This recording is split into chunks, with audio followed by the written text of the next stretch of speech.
नमस्कार विद्यार्थी मित्रांनो, आज आपण इयत्ता 10वी विषय विज्ञान आणि तंत्रज्ञान भाग 1 यामधील प्रकरण क्रमांक 3 रासायनिक अभिक्रिया व समीकरणे हा धडा आपण मागच्या व्हिडिओमध्ये चालू केलेला होता। या धड्यामध्ये आपण बघितलं रासायनिक अभिक्रिया याविषयी माहिती, शिवाय भौतिक बदल आणि रासायनिक बदल कोणकोणते आहेत याची माहिती आपण बघितली। यानंतर रासायनिक अभिक्रिया होत असताना सुरुवातीचे जे अभिक्रियाकारक आणि उत्पादिते म्हणजे काय ते सुद्धा बघितलं। रासायनिक समीकरणे लिहिण्यासाठी कोणकोणते नियम आपल्याला पाळायचे असतात ते सुद्धा आपण पाहिलं। यानंतर आपण बघणार आहोत एक कृती आपल्याला करून पहा म्हणून सांगितलेली होती। यामध्ये सुरुवातीला आपल्याला साहित्य सांगितलेलं आहे। याच्यामध्ये आता ही कृती कशासाठी करायला लावलेली आहे तर ते आपल्याला ही कृती केल्यानंतर आपल्याला लक्षात येणार आहे। तर बघा की साहित्य सुरुवातीला बघूया आपण यासाठी काय काय लागते। परीक्षा नळी, शंकुपात्र, तराजू इत्यादी साहित्य आपल्याला लागते। शिवाय रासायनिक पदार्थ सुद्धा याच्याबरोबर आम्हाला लागणार आहेत। सोडियम क्लोराईड, सिल्वर नायट्रेट यांची द्रावणे ही आपल्याला घ्यावी लागणार आहेत। यासाठी आपल्याला सुरुवातीला काही कृती इथं दिलेल्या आहेत, पॉइंट मध्ये दिलेले आहे। पहिला पॉइंट आपल्याला असं सांगते कृतीमध्ये सोडियम क्लोराईडचे जे द्रावण आहे ते काय करायचं आम्हाला शंकुपात्रात घ्यायचं आहे व सिल्वर नायट्रेट चे द्रावण आम्हाला परीक्षा नळीमध्ये घ्यायचं आहे। शंकुपात्र आणि परीक्षा नळी हे माहित पाहिजे। शंकुपात्र म्हणजे हे जो आहे हे शंकुपात्र आहे आणि परीक्षा नळी आपल्याला ही आहे, येते लक्षात। यानंतर बघा शंकुपात्रात काय घ्यायचे तर सोडियम क्लोराईड घ्यायचे आणि सिल्वर नायट्रेट कशामध्ये घ्यायचे ते परीक्षा नळीमध्ये घ्यायचे आहे। नंतर सांगितलंय की दुसरा पॉइंट परीक्षा नळीला दोरा बांधून काळजीपूर्वक ती शंकुपात्रात सोडा व रबरी बूच लावून शंकुपात्र हवाबंद करा। म्हणजे आता ही परीक्षा नळी बघितलं आपण की ह्याला दोरा बांधायचा ना, आहे तसा सोडायचे या शंकुपात्रामध्ये परीक्षा नळी आणि वरून काय करायचे बूच लावायचं आहे, ज्या प्रकारे असं इथं लावलेलं आहे। यानंतर असं सांगितलेलं आहे शंकुपात्राचे तराजूच्या साहाय्याने वजन करा आणि बूच लावल्यानंतर असं तराजूच्या साहाय्याने, तराजू हा डिजिटल आपल्याला तराजू इथं पाहायला मिळतोय आणि त्याचं वजन करायचंय। तो आम्हाला त्याचं वजन बघितलं तर इथं दिसतंय 300.23 ग्रॅम। यानंतर आता शंकुपात्र तिरके करून परीक्षा नळीतील द्रावण शंकुपात्रातील द्रावणात मिसळा। म्हणजे असं बघा ही काय शंकुपात्र असं तिरकं करायचं जेणेकरून जे परीक्षा नळीमध्ये जे द्रावण आहे, आता परीक्षा नळीमध्ये द्रावण कोणाचं होतं तर सिल्वर नायट्रेटचं द्रावण होतं। हे सिल्वर नायट्रेटचं द्रावण काय होणार आहे या सोडियम क्लोराईड मध्ये काय होणार आहे मिक्स होणार आहे। नंतर झाल्यानंतर काय सांगितलंय की शंकुपात्राचे आता पुन्हा वजन करा। हे जेव्हा मिक्स होणार आहे दोन्ही परीक्षा नळीमधलं द्रावण आणि शंकुपात्रातलं द्रावण जेव्हा मिक्स होणार आहे तेव्हा काय करायचं पुन्हा काय करायचं त्याचं द्रावणाचं वजन करायचं आहे। आता द्रावणाचं वजन केल्यानंतर तुम्हाला कोणते बदल आढळले असं पहिलाच प्रश्न आपल्याला विचारलेला आहे।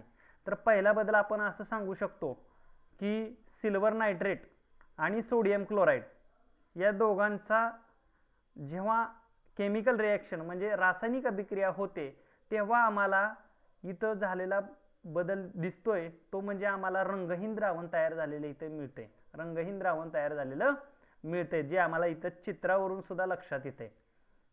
नंतर एखादा अविद्राव्य पदार्थ तयार झाले का, रंगहीन म्हणजे पांढऱ्या पदार्थाचा अवक्षेप आम्हाला इथं तयार झालेला दिसतोय, त्याचं नाव आहे AgCl म्हणजे इथं आम्ही म्हणू शकतो सिल्वर क्लोराईड। हा द्रावण इथं तयार झालेला दिसतोय जो कसा आहे त्याचा रंग पांढरा रंग आहे। कसला रंग आहे पांढरा, अवक्षेप तयार झालेला दिसतोय आणि तो अविद्राव्य पदार्थ तयार झालेला आहे। वजनामध्ये काही बदल झाला आहे का असं विचारलंय तर वजनामधील कोणताच बदल दिसत नाही। आपण बघितलं इथे सुद्धा 300.23 ग्रॅम आहे रासायनिक अभिक्रिया होण्याच्या आधी आणि रासायनिक अभिक्रिया झाल्यानंतर सुद्धा आम्हाला वजन तेवढंच मिळतंय की 300.23 ग्रॅम, म्हणजे वजनामध्ये कोणताही बदल झाला नाहीये। वरील कृती करता शाब्दिक समीकरण पुढील प्रमाणे लिहितात। आता वरील कृती आपण बघितली ते शाब्दिक समीकरण आपण असं लिहू शकतो की सिल्वर नायट्रेट अधिक सोडियम क्लोराईड म्हणजे हे दोन आहेत केमिकल आहेत, तर या सिल्वर नायट्रेट अधिक सोडियम क्लोराईड यांची रिएक्शन झाले म्हणून बरोबर चिन्ह आणि ह्यांना म्हणायचं अभिक्रियाकारके आणि हे आहेत उत्पादिते. या अभिक्रियाकारकांची रिॲक्शन झाल्यानंतर म्हणजे रासायनिक अभिक्रिया झाल्यानंतर सिल्वर क्लोराईड आणि सोडियम नायट्रेट हे आपल्याला काय मिळते, उत्पादिते मिळतात.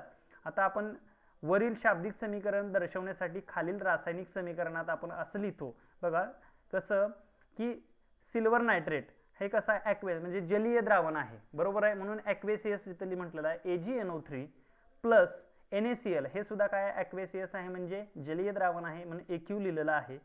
इज म्हणजे बरोबर चिन्ह Ag एक Ag येत आहे आणि इथला Cl म्हणजे सिल्वर क्लोराईड हा पांढऱ्या रंगाचा अवक्षेप तयार झालेला आहे आणि तो कसा आहे, आपल्याला लिक्विड स्वरूपात आहे पण ते ॲक्वेसियस नाही आहे. शिवाय प्लस NaNO3 हे ॲक्वेसियस सोल्युशन सुद्धा तयार जातात. NaNO3 म्हणजे सोडियम नायट्रेट हे सुद्धा ॲक्वेसियस म्हणजे जलीय द्रावण तयार झालेलं आम्हाला दिसतंय. समीकरण नंबर 9 हे आम्हाला इथं एक प्रयोग आपण करून पाहिलेला आहे. आता आपल्याला असा प्रश्न विचारलेला आहे की सिल्वर नायट्रेट, बघा माहित आहे का तुम्हाला की सिल्वर नायट्रेटचा वापर मतदानशाहीमध्ये केला जातो. का केला जातो? कारण की सिल्वर नायट्रेटचं जेव्हा आपण मतदान करताना तुम्ही बघितलं असेल की डाव्या बोटाच्या अंगठ्या शेजारील जे बोट आहे त्या बोटामध्ये जे अंगठी आपण घालतो त्या बोटाला आपण काय लावली जाते, शाई लावली जाते. तर ती शाई काळी असते, ती कोणत्या कलरची असते, कोणत्या केमिकलची असते, तर सिल्वर नायट्रेट तिथं वापर केला जातो. ती शाई लावली की ती आपल्याला माहिती आहे की 8-10 दिवस ती जवळपास ती जात नाही, ती तशीच राहते. आंघोळ केली काही केली तर ती पुसत नाहीये, म्हणून त्याचा वापर त्या ठिकाणी आपल्याला पाहायला मिळतो. शिवाय दैनंदिन जीवनात असा सिल्वर नायट्रेटचा उपयोग आपल्याला कुठं कुठं होतो तर हे आपल्याला विचारलेलं आहे. मग अगदी आपण म्हणतोय जिथं आपण म्हणतो की जिथं आपले पुस्तकं छापली जातात किंवा प्रिंटिंग मशीन असतात त्या ठिकाणी सुद्धा आपल्याला अशा प्रकारचे काय होतात, शाईचा उपयोग, सिल्वर नायट्रेटच्या शाईचा उपयोग पाहायला मिळतो. या व्यतिरिक्त सुद्धा अजून कुठं कुठं उपयोग होतोय तर ते तुम्ही शोधायचंय, बघायचं अजून कुठं कुठं याचा उपयोग केला जातोय. आता यानंतरचा आपल्याला पॉईंट बघायचंय की रासायनिक समीकरणांचे संतुलन करणे. रासायनिक काय करायचंय, समीकरणांचं संतुलन करणे. आता हे कसं करायचंय तर ते आता आपल्याला बघायचं आहे. तर आपल्याला सुरुवातीला जसं म्हटलं की समीकरण 9 च्या आधारे बाजूचा तक्ता भरा. समीकरण 9 कुठला आहे तर हे की AgNO3 प्लस NaCl AgCl आणि NaNO3 अशा प्रकारे आपल्याला हे समीकरण मिळालं. आता हा बाजूचा तक्ता आपल्याला भरायला लावलाय तर तुम्ही भरू शकता का? अभिक्रियाकारके कुठले आहेत तर या बाणाच्या डाव्या साईडचे असतात ते अभिक्रियाकारके आणि बाणाच्या उजव्या साईडला असतात ते काय असतात, उत्पादिते असतात. आणि मग आता आपल्याला अणूंची संख्या लिहायची Ag. आता आपण Ag ची बघूया, अभिक्रियाकारकेमध्ये किती आहेत तर Ag ची किती आहेत, एकच आहे आणि उत्पादितेमध्ये सुद्धा एकच आहे. मग आम्ही इथं काय लिहिणार आहे, इथं 1 लिहिणार आहे आणि इथं सुद्धा 1 लिहिणार आहे. N म्हणजे काय, नायट्रोजन. नायट्रोजन बघूया. आता मग नायट्रोजन अभिक्रियाकारकेमध्ये सुद्धा किती, 1 आहे आणि इथं सुद्धा किती आहे, एकच आहे. मग इथं सुद्धा आम्ही काय लिहिणार आहे, इथं सुद्धा 1. आता ऑक्सिजन O इथं किती आहे, 3 आहेत अभिक्रियाकारकेमध्ये. इथं सुद्धा किती आहेत, 3च आहे. मग इथं आम्ही लिहिणार 3. आता Na म्हणजे सोडियम बघूया किती आहेत, इथं सुद्धा एकच आहे आणि इथं सुद्धा एकच आहे. मग इथं सुद्धा आम्ही काय लिहिणार आहे, इथं 1 इथं 1. आता क्लोरीन बघूया किती आहेत अभिक्रियाकारके आणि उत्पादिते. तर हे आहेत अभिक्रियाकारके, याच्यामध्ये बघा क्लोरीन एकच आहे आणि उत्पादितेमध्ये सुद्धा काय आहे, क्लोरीन एकच इथं आपल्याला पाहायला मिळतंय. मग अशा प्रकारे आपण काय लिहू, इथं या अणूंची संख्या लिहू शकतो.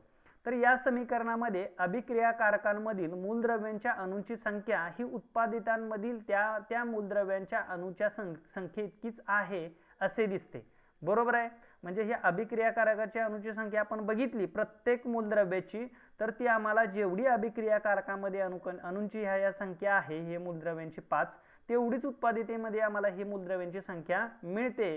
म्हणजेच काय आम्ही म्हणू शकतो की असं म्हणू शकतो की ते संतुलित समीकरण आहे. का आहे, कारण अभिक्रियाकारकांमध्ये जेवढे मूलद्रव्ये आहेत त्यांच्यामधील अणूंची संख्या ही उत्पादितेमधील असणाऱ्या मूलद्रव्यांच्या अणूंच्या संख्येइतकीच असते, म्हणजे आम्ही त्याला संतुलित समीकरण असं म्हणतोय. म्हणजे इथं जेवढी संख्या मिळणार आहे, इथं Ag एक मिळाली, इथं एक मिळाली, नायट्रोजनची एक, ऑक्सिजनची तीन, सोडियमची एक आणि क्लोरीनची एक, म्हणजे थोडक्यात इथं जेवढी संख्या मिळणार आहे अभिक्रियाकारकांमध्ये तेवढीच आम्हाला उत्पादितेमध्ये मिळाली अणूची संख्या, तर प्रत्येक मूलद्रव्याची, तर आम्ही म्हणणार आहे ते संतुलित समीकरण आहे असं आम्ही म्हणणार आहे. जर प्रत्येक मूलद्रव्याच्या अणूची संख्या रासायनिक समीकरणाच्या दोन्ही बाजूला समान नसेल तर अशा समीकरणाला असंतुलित समीकरण असे म्हणतात. आता समजा इथं समजा Ag ची संख्या इथे 1 आहे आणि इथं 2 आहे, तर मग हे काय इकडे 1 आहे आणि इकडे 2 आहे, म्हणजे इथं 1 जास्त आहे, बरोबर आहे. मग अशा वेळी कोणत्याही एका मूलद्रव्याचं किंवा 2 मूलद्रव्याचं किंवा 3 मूलद्रव्यांची संख्या जर काय असेल समान नसेल तर आम्ही त्याला काय म्हणणार आहे, असंतुलित समीकरण म्हणणार आहे. हे लक्षात घ्या. आता आपल्याला हे नेहमी लक्षात ठेवा असं म्हटलंय की कोणत्याही अभिक्रियेमध्ये उत्पादितांमधील प्रत्येक मूलद्रव्याचे एकूण वस्तुमान हे अभिकारकांमधील त्या मूलद्रव्याच्या एकूण वस्तुमाना इतकेच असते. तुम्ही मागील इयत्तेत अभ्यासलेल्या वस्तुमानाच्या अक्षयतेच्या नियमांशी हे सुसंगत आहे. इयत्ता 9वी मध्ये जे आपण वस्तुमानाच्या अक्षयतेचा नियम बघितला, त्या नियमाला हा नियम लागू पडतोय. म्हणजे काय की अभिक्रियाकारकांमध्ये मूलद्रव्यांचे जेवढे वजन आहे तेवढंच वजन आम्हाला उत्पादितांमध्ये मिळतंय, म्हणजेच आम्ही ते वस्तुमानाचं अक्षयतेचा जो नियम आहे त्या नियमाशी हे सुसंगत आहे असं आपण म्हणू शकतो. आता आपल्याला इथं पुढचा जो पॉइंट बघायचा आहे की रासायनिक समीकरण संतुलन करण्याच्या पायऱ्या. आता रासायनिक समीकरण संतुलन करण्याच्या पायऱ्या हे आपल्याला यामध्ये शिकायचं आहे. आता आपण असंतुलित समीकरण म्हणजे काय हे तुम्हाला माहित झालं. मग काही ठिकाणी अणूंची संख्या 2, काही ठिकाणी 1, म्हणजे अभिक्रियाकारकांमध्ये 2 असेल आणि उत्पादितेमध्ये 1 असेल, किंवा अभिक्रियाकारकांमध्ये 2 आणि उत्पादितेमध्ये 3 असेल, तर आम्हाला हे असंतुलित समीकरण आहे. तर हे संतुलित करण्यासाठी काय आम्हाला पायऱ्या आहेत ते आता आम्हाला काय करायचं इथं शिकायच्या आहेत. तर बघूया एक आपण पायरी बघूया की रासायनिक समीकरणाचे संतुलित पायरीने करतात. बघा, रासायनिक समीकरणाचे संतुलन हे आपण कसं करतो, पायरीने करतो. म्हणजे ह्याच्या काही पायऱ्या आहेत, तर ते पायऱ्या आपण त्यासाठी बघतोय. यासाठी प्रयत्न प्रमाद पद्धत वापरतात आणि यासाठी प्रयत्न प्रमाद ही पद्धत रासायनिक समीकरणाचे संतुलन करण्यासाठी वापरली जाते. उदाहरण म्हणून आपण एक शाब्दिक समीकरण घेऊया. एक उदाहरण घेतल्याशिवाय आपल्याला समजणार नाही की समीकरण संतुलन कसं केलं. यासाठी बघा एक उदाहरण घेतलेलं आहे. सोडियम हायड्रॉक्साईड अधिक सल्फ्युरिक ऍसिड हे अभिक्रियाकारकांचं जेव्हा रासायनिक अभिक्रिया घडली तेव्हा आम्हाला सोडियम सल्फेट आणि पाणी हे उत्पादित आम्हाला मिळालेलं आहे. हे शाब्दिक झालं समीकरण. हे आम्ही आता बघू, रासायनिक सूत्रे वापरून आम्ही हे समीकरण लिहू शकतो. सोडियम हायड्रॉक्साईड म्हणजे NaOH, सल्फ्युरिक ऍसिड म्हणजे H2SO4, सोडियम सल्फेट म्हणजे Na2SO4 आणि पाणी म्हणजे H2O. अशा प्रकारे हे समीकरण आपण उदाहरणाखातीर घेतलेलं आहे. आता हे आपल्याला काय करायचं, पायरी 1 मध्ये आपण हे रासायनिक सूत्र वापरून हे समीकरण लिहिलेलं आहे. आता पायरी 2 मध्ये आपल्याला हे संतुलन करायचं आहे. आधी विचारले हे संतुलित आहे का. आता संतुलित आहेत का नाही तर आपल्याला प्रत्येक मूलद्रव्यांच्या अभिक्रियाकारकांमध्ये आणि उत्पादितांमध्ये अणूंची संख्या सारखी आहे की नाही ते पाहायला लागणार आहे. तर आता आपल्याला बाजूचा एक टेबल दिलेलाच आहे, त्याच्यावरून आपण बघणार आहे सोडियमच पहिला. कोणकोणते अणू आहेत ते आधी लिहावे लागले आपल्याला. सोडियम आहे, ऑक्सिजन आहे, हायड्रोजन आहे आणि इथं काय आहे, सल्फर आहे. याच्या व्यतिरिक्त कुठलाही आम्हाला दुसरा मूलद्रव्य दिसत नाही. जे अभिक्रियाकारकांमध्ये मूलद्रव्य असणार आहे तेच उत्पादितामध्ये असणार आहेत. तर चला तर आता सोडियम बघूया. इकडचे अभिक्रियाकारके आहेत आणि हे काय आहेत, उत्पादिते आहेत. बघा इथं लिहिलेलंच आहे, हे अभिक्रियाकारके डावी बाजू म्हणजे ही आणि उत्पादिते म्हणजे उजवी बाजू म्हणजे ही. आता बघूया मूलद्रव्य सोडियम. सोडियम म्हणजे डावी बाजू अभिक्रियाकारके. सोडियमचं किती आहे, इथं एकच अणू आहे म्हणून इथं 1 लिहिला. इथं मात्र आम्हाला उजव्या साईडला 2 अणू दिसतात. Na2 पायाला 2 लिहिलंय म्हणजे सोडियमचे 2 अणू आहेत म्हणून इथं 2 आहे. ऑक्सिजन किती आहे, इथं 1 आणि इथं 4, 5 आहेत. आणि इथं किती आहे, 4 आणि इथे 1, इथं सुद्धा 5 आहेत. दोन्हीकडे सारखेच आहेत बघा. नंतर हायड्रोजन किती आहे, इथं 1 इथं 2, 3 झाले. इथं किती आहेत, इथं मात्र 2च आहेत बघा, उजव्या साईडला किती आहेत, 2च आहेत आपल्याला दिसले. नंतर सल्फर इथं 1च आहे आणि इकडे सुद्धा 1च आहे. म्हणजे यामध्ये आता आपल्याला काय दिसतंय, हे संतुलित समीकरण आहे का असा प्रश्न केला जाईल. मग आम्ही इथं अणूंची संख्या डाव्या बाजूला आणि उजव्या बाजूला, या बाणाच्या चिन्हाच्या डाव्या बाजूला आणि उजव्या बाजूला अणूंची संख्या सारखी आहे का, तर इथं 1 आहे, इथं 2 आहे, इथं 5 आणि 5, इथं 3 आणि 2, इथे 1 1. म्हणजे ऑक्सिजनची फक्त सारखी, ऑक्सिजन आणि सल्फरची सारखी आहे, मात्र सोडियम आणि हायड्रोजनची काय सारखी आम्हाला अणूंची संख्या दिसत नाही, म्हणजे डाव्या बाजूला आणि उजव्या बाजूला. म्हणून हे समीकरण संतुलित समीकरण नाही. बघा, समीकरण 10 हे संतुलित आहे का नाही हे तपासण्यासाठी समीकरणाच्या दोन्ही बाजूंच्या विविध मूलद्रव्यांच्या अणुसंख्येची तुलना करा. असे दिसते की दोन्ही बाजूंना सर्व मूलद्रव्यांची अणुसंख्या समान नाही, म्हणजे समीकरण 10 हे संतुलित समीकरण नाही. याच्यावरून आपल्याला मी मगाशी सांगितलं की 1 2 आणि 3 2 या दोन मूलद्रव्यांवरून अशा लक्षात येत आहे की हे संतुलित समीकरण नाहीये. हे झालं दुसरी पायरी. आता तिसरी पायरी आपण बघणार आहे. तर याच्यामध्ये काय सांगितलंय की समीकरणाच्या संतुलनाची सुरुवात ज्या संयुगात जास्तीत जास्त अणू आहेत त्या संयुगापासून करणे सोयीचे असते. तसेच या संयुगातील ज्या मूलद्रव्याचे अणू दोन्ही बाजूंना असमान असतील त्या मूलद्रव्यांचा विचार प्रथम करणे सोयीचे असते. आता बघा, आपल्याला यामध्ये निवडायचे काय, बघा यामध्ये काय काय सुरुवात संतुलित समीकरण करण्यासाठी कोणते मूलद्रव्य प्रथम निवडायचे आहेत. आता इथं या समीकरणामध्ये 4 मूलद्रव्य आहेत, सोडियम, ऑक्सिजन, हायड्रोजन आणि सल्फर. यामध्ये आपल्याला काय सांगितलंय की ज्या संयुगात जास्तीत जास्त अणू आहेत. आता संयुग म्हणजे काय, NaOH हे संयुग आहे, H2SO4 हे संयुग आहे. 2 किंवा 2 पेक्षा जास्त मूलद्रव्य एकत्र येतात त्याला संयुग म्हणतात, आपल्याला माहिती आहे. Na2SO4 हे संयुग आहे, H2 हे संयुग आहे. याच्यामध्ये सगळ्यात मोठा आहे संयुग, जास्तीत जास्त अणू आहे. कोणत्या संयुगात जास्तीत जास्त अणू आहे, तर या संयुगात काय आपण म्हणतो, किंवा या संयुगामध्ये काय जास्तीत जास्त अणू आम्हाला दिसत आहेत, तर तिथून सुरुवात करा असं सांगितलेलं आहे. शिवाय तसंच काय म्हटलंय की संयुगातील ज्या मूलद्रव्याचे अणू दोन्ही बाजूला असमान असतील, म्हणजे आता हे जरी संयुग हे असेल, बघा हे जरी संयुग असेल तर दोन्ही बाजूला याचे काय, यातलं एखादं मूलद्रव्य असं असेल की ज्याचं काय आहे अणू असमान आहेत असं निवडायचे आहेत. मग आपल्याला तेच सांगितलं आहे की ज्या मूलद्रव्याचे अणू दोन्ही बाजूंना असमान असतील त्या मूलद्रव्यांचा विचार प्रथम करणे सोयीचे आहे.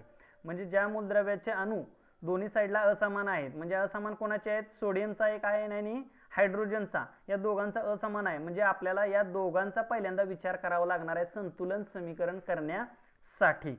तर बघा, आपल्याला पायरी 3 मधलीच एक आहे पायरी यातली.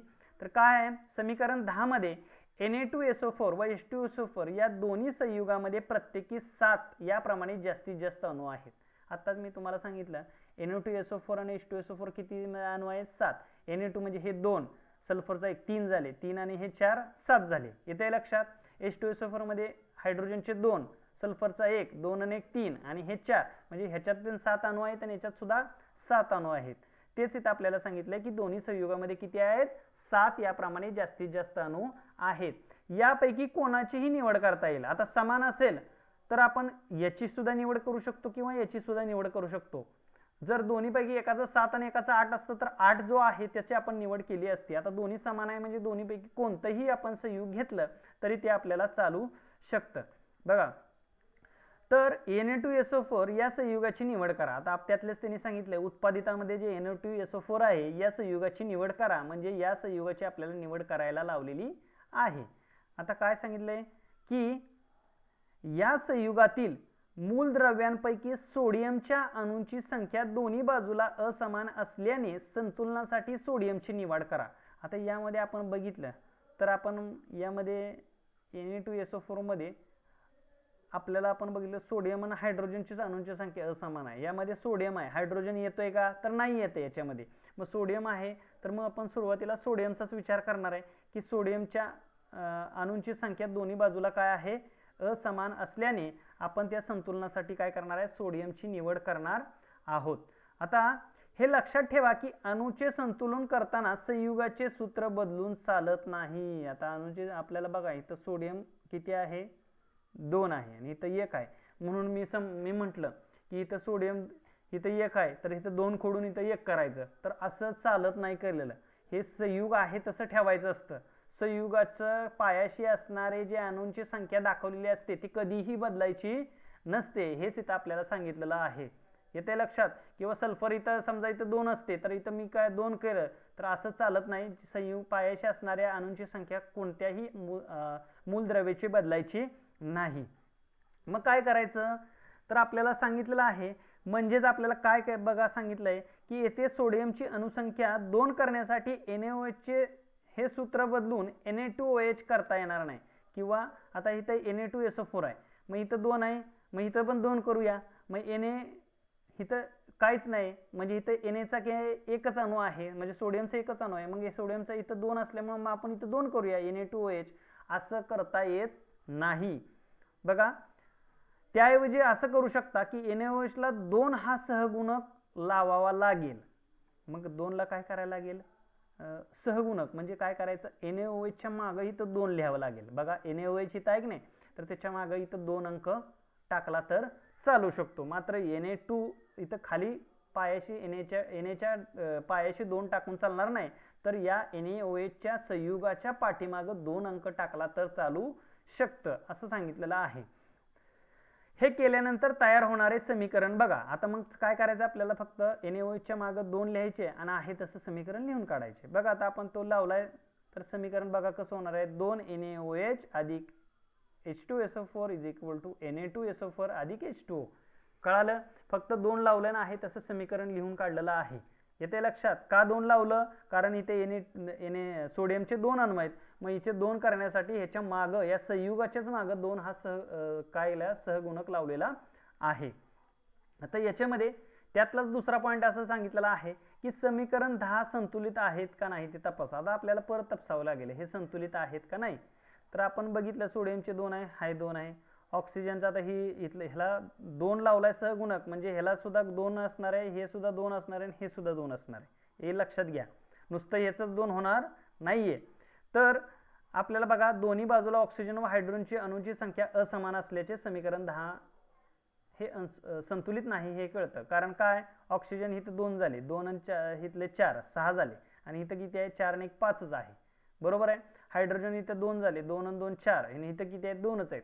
म्हणजे आम्हाला ऑक्सिजन आणि हे हायड्रोजन हे मात्र संतुलित नाही, याच्यावरून आम्हाला हे लक्षात आलं. मग यापैकी हायड्रोजनच्या अणूंचे संतुलन करण्यासाठी लहानात लहान सहगुणक लागेल, म्हणून प्रथम हायड्रोजनच्या अणुसंख्येचे संतुलन करा. आता आपल्याला हायड्रोजनच्या अणुसंख्येचे संतुलन करण्यासाठी लहानात लहान हायड्रोजन इथं आहे, बरोबर आहे. तर लहानात लहान आपल्याला काय करायचंय, अणुसंख्येचे संतुलन करण्यासाठी लहानात लहान सहगुणक लागेल, म्हणून प्रथम हायड्रोजनच्या अणुसंख्येचे संतुलन करा असं सांगितलेलं आहे.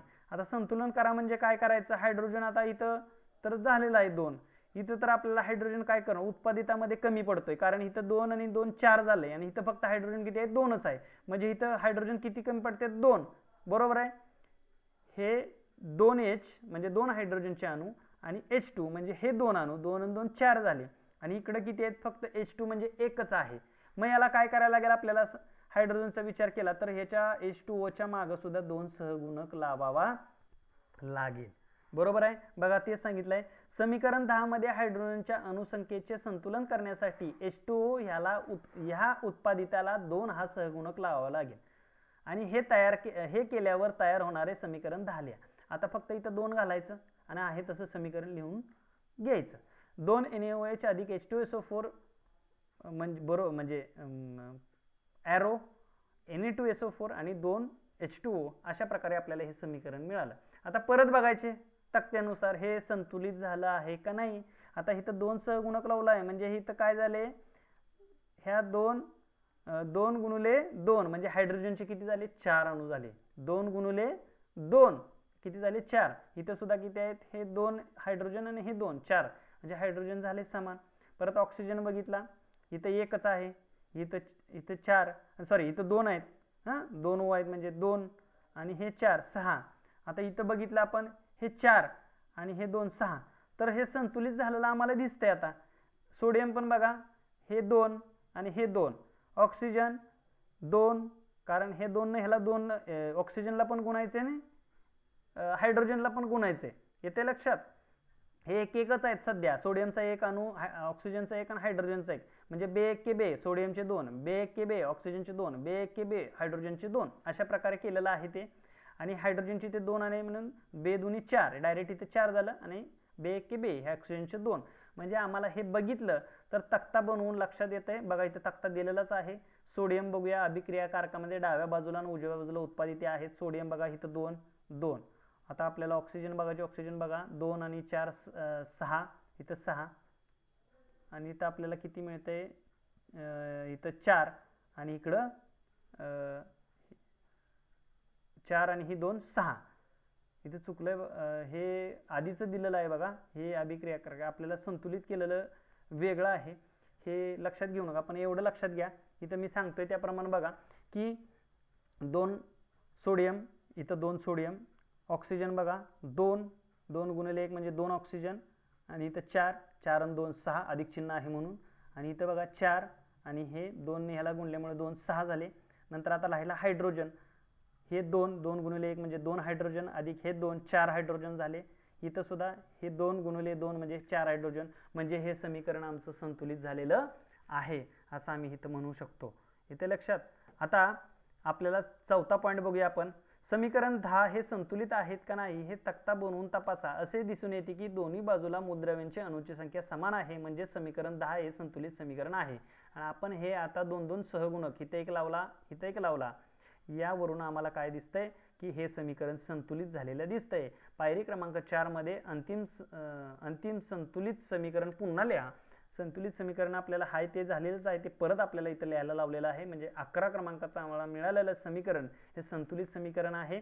अशा प्रकारे पायरीने एकेका मूलद्रव्यांच्या अणुसंख्येचे संतुलन करण्यासाठी योग्य त्या अभिक्रियाकारक आणि उत्पादितेला योग्य तो सहगुणक लावून असंतुलित रासायनिक समीकरणापासून संतुलित समीकरण मिळवता येते. लक्षात ठेवा. अशा प्रकारेच आपल्याला फक्त सहगुणक वापरावा लागतो, ते बस संयुगाला. तर कोणत्याही एका मूलद्रव्याने संयुगाला आपल्याला हा काय करायला लागतो, सहगुणक लावावा लागतो. अशा प्रकारे हे संतुलित समीकरण आपल्याला करावं लागतं. आता जरा डोके चालवा. यामध्ये आपल्याला काही विचारलेले आहेत प्रश्न. प्रश्न क्रमांक 1 मध्ये विचारलंय की समीकरण 6 मधील अभिक्रियाकारके व उत्पादिते कोणते ते लिहा. आता 6 बघा तुम्ही वरती, जसं 11 इथं कंसात दिलेले असतात तसं वरती 6 नंबरचं समीकरण असेल. आता अभिक्रियाकारके डाव्या साईडचे अभिक्रियाकारके आणि उजव्या साईडचे काय असतात, उत्पादिते असतात, ते आपल्याला लिहायला सांगितलेले आहेत. दुसरा आहे N2G प्लस H2G. आता हे चिन्ह दाखवलेलं आहे आणि NH3 हे समीकरण संतुलित करून लिहा. आता हे संतुलित करायचं आहे आपल्याला समीकरण आणि ते लिहायचं आहे. तर ते कसं संतुलित करायचं ते आपल्याला इथं तुम्ही आता ह्या प्रकारे पायऱ्या इथं 4 दिलेले आहेत, त्या प्रकारे काय करा, हे संतुलित समीकरण करून इथं लिहा तुम्ही.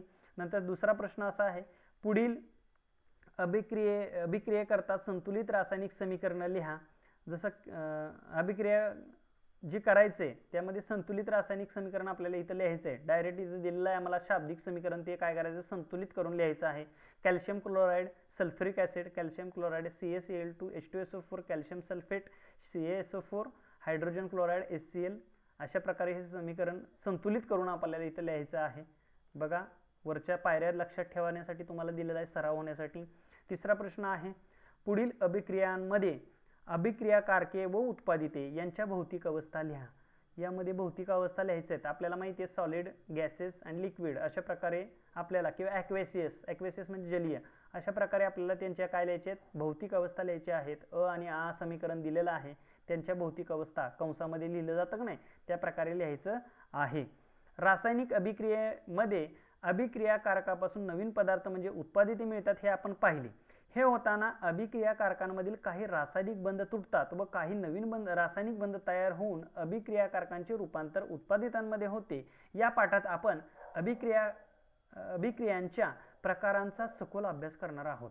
आता आपण बघितलं, समजा हे अभिक्रियाकारके 2 आहेत. याच्यामध्ये काय होतं की सल्फर आणि ऑक्सिजन यांच्यामध्ये आयनिक बंध आहे, हा काय होतो, तुटतो आणि इथं जाऊन रासायनिक अभिक्रिया होऊन एक नवीन बंध इथं तयार झालेला आपल्याला उत्पादितांमध्ये दिसतो. मग अशा प्रकारे ही अभिक्रिया होत असतात. आता याच अभिक्रियाकारकांच्या प्रकार ह्याचा सुद्धा आपल्याला अभिक्रियाकारकांचे जे प्रकार आहेत त्या प्रकारांचा सुद्धा आपल्याला सखोल अभ्यास आपल्याला या पाठामध्ये पुढे करायचा आहे आणि तो अभ्यास आपण काय करणार आहोत पुढील व्हिडिओमध्ये करणार आहोत. आता आपण इथंच थांबूया. झालेल्या भागाचं वाचन तुम्ही 2-3 वेळा करा आणि समजून घ्या. आता आपण इथंच थांबूया. धन्यवाद.